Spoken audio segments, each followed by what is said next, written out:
Okay, so you've got this situation with your new home, and it sounds a little sticky. Oh, yeah. Um, Sounds like there were some questions about how some federal funding was used, Right. and, you decided to reach out to Congressman Elijah Cummings and Senator Chris Van Hollen for help. Wow. Pretty smart move. Yeah, you don't mess around. No, no, no. We're going to get to the bottom of this, and we've got their letters right here, Oh, excellent. along with a response from the U.S. Department of Housing and Urban Development. HUD. HUD, exactly. Right. And, you're not just sitting back and waiting to see what happens. You're really taking charge. Yeah. So let's take a closer look at this situation and figure out what it means for you. I think that's a great idea. It's really impressive that you contacted your elected officials. Yeah, A lot of people just, feel stuck and don't know what to do. absolutely. But you knew exactly where to go for help. Yeah. And you know what? Congressman Cummings didn't waste any time. Oh. On August 7th, 2019, he sent you a letter, and he promised to contact HUD on your behalf. That's great.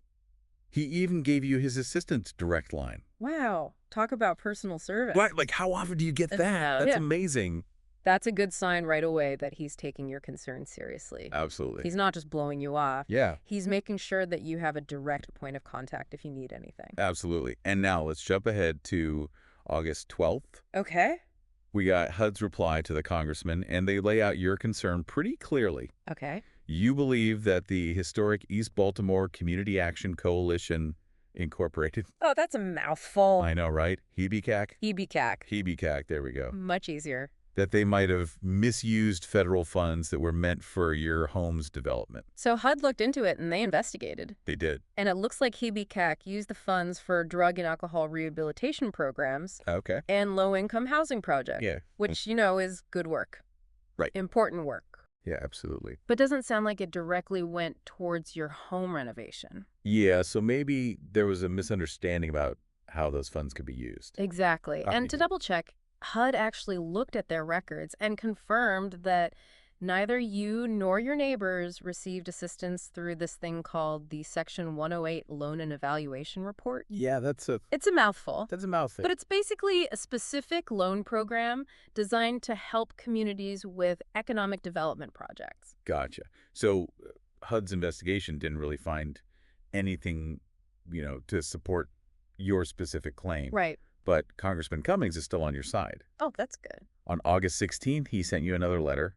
He forwards HUD's response and again emphasizes that you can reach out to him or his assistant anytime. Oh, wow. So he's not giving up on you. No, he's not letting this go, Yeah. which is fantastic. Yeah, it really speaks to his commitment to his constituents. Absolutely. He may not have been able to give you exactly what you wanted, Right. but he's definitely not done yet. It's like round one didn't go our way, but we're going to come back fighting. Exactly. Yeah. All right, so now let's bring in Senator Van Hollen. Okay. His letter is dated August 23, 2019, and he acknowledges that you're dealing with a tough situation with your new home. Right. He doesn't sugarcoat it. He doesn't.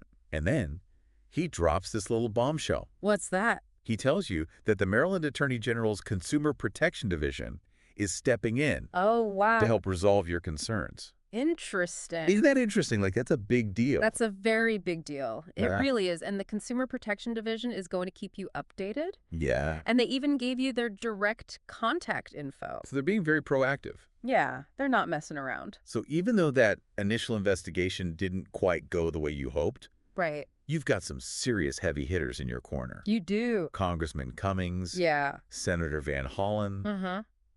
they're taking your concerns very seriously. Think about it. You had a problem. You reached out for help. And now you've got powerful people on your side. It's like they say, it's not what you know, it's who you know. Right. But in this case, it's a bit of both. It is. You have the knowledge of what's going on with your home, Right. and now you've got these connections who are using their power to try to fix it. Absolutely. So we've laid out the initial moves in this game. Yeah. You've got your elected officials on board a HUD investigation under your belt, and the Consumer Protection Division entering the arena. What a team. Now, what does all of this mean for you moving forward? Yeah, that's the big question. That's what we'll be diving into next. Let's talk about the Consumer Protection Division for a minute. They're like your personal legal superheroes, Oh, like that. ready to swoop in and fight any shady or unfair business practices. So they're basically on the lookout for anyone trying to pull a fast one. Exactly, especially when it comes to things like your home. With my help. Yeah, they handle everything from scams and fraud to Issues with landlords, contractors, you name it. So they could be a real game changer for me, Oh, absolutely. given all this that I'm dealing with. Yeah, it's reassuring to know that someone's got your back when it comes to this complex stuff. Yeah. Because they know the ins and outs of the law, Right. and they'll know whether anyone crossed the line. And they'll be able to tell me if somebody did something wrong. Exactly. We don't know the details, of course. Right. But based on the letters, they'll probably be looking into whether any consumer protection laws were broken. During the development of my home. Exactly, or during the sale. Oh, okay. Yeah, so it's like having a legal detective on the case. Looking for clues. Looking for clues, exactly. That's awesome. And even if they don't find some, huge legal violation, they can still offer guidance and support Okay. while you navigate this whole process. Right, because this is a lot to deal with It is a lot. on my own. It's like having that super smart friend who knows the system inside and out Yeah. and can help you cut through all the red tape.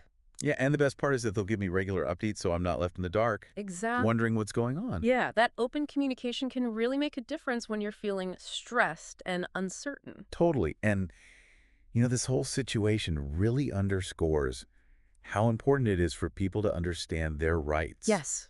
As consumers. Big time. It's easy to feel overwhelmed and powerless when things go wrong. It is, especially in today's world. Things are so complicated. Absolutely. Knowing where to go for help and what resources are available can really empower you. It's not just about knowing your rights.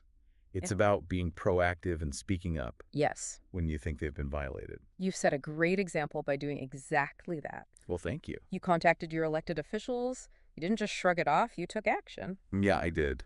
That takes guts. So we've talked about my awesome advocacy You have been awesome. and the Consumer Protection Division stepping in. Yeah. Now let's shift gears and talk about HEBCAC for a minute. Okay. They're kind of at the center of this funding issue, They are. so it's worth understanding where they're coming from. It is.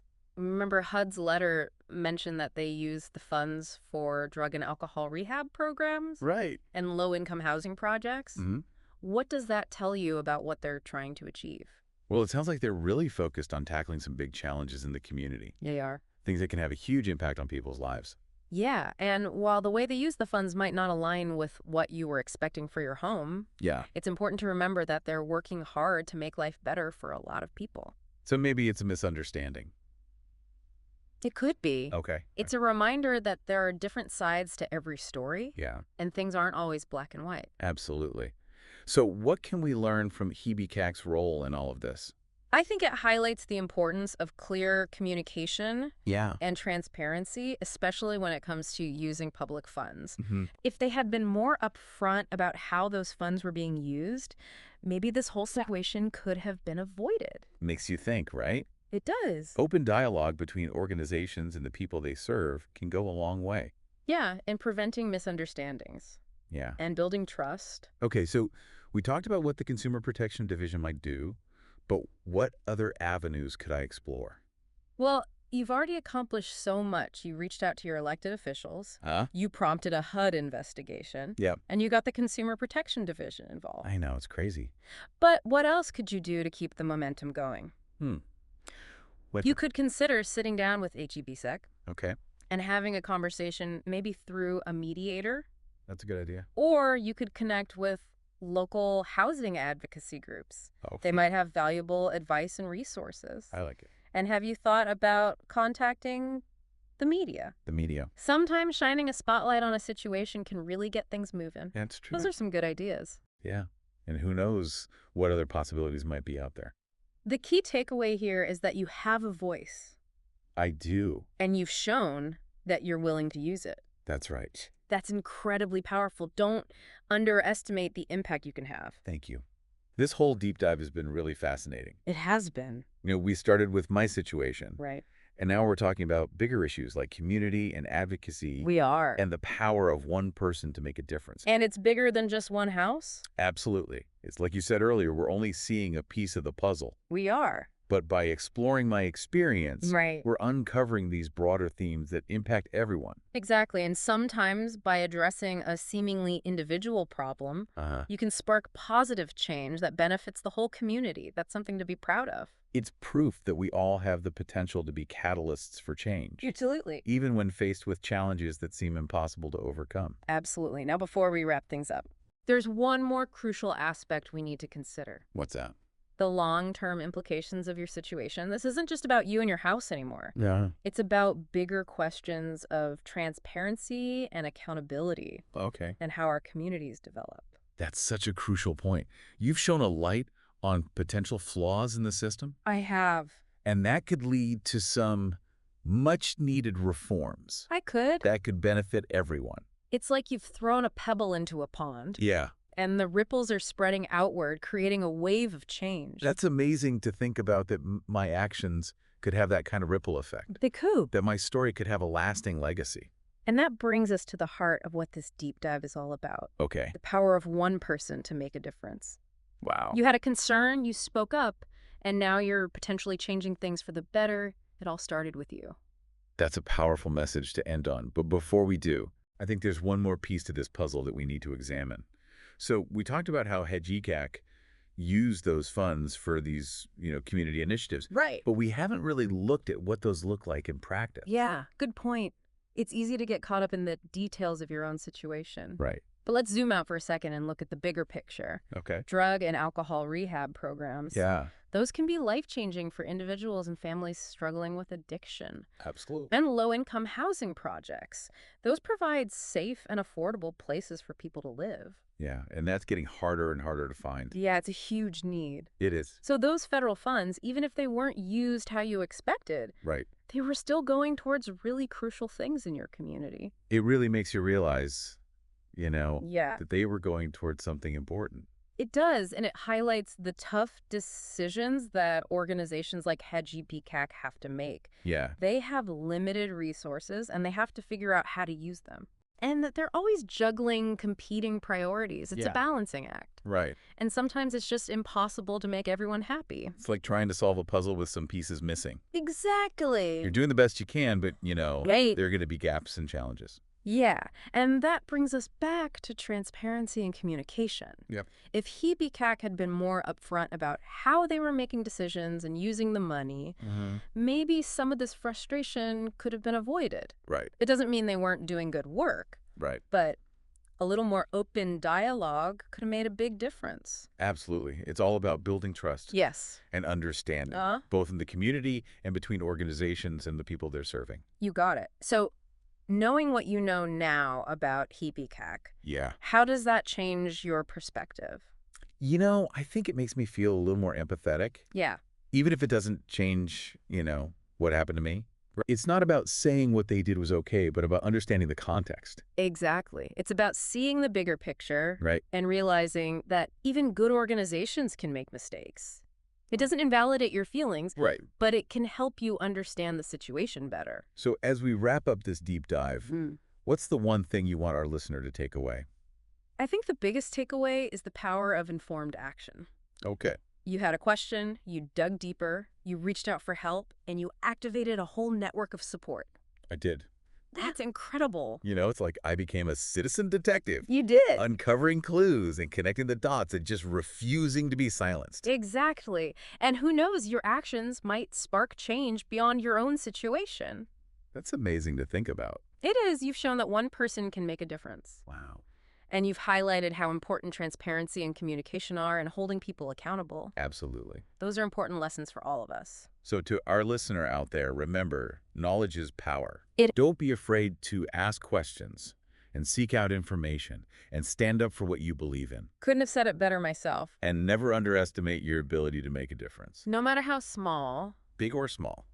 this deep dive has been so interesting. It has, And I hope it empowers our listeners to, keep going. with a renewed sense of purpose. Yeah, and possibility.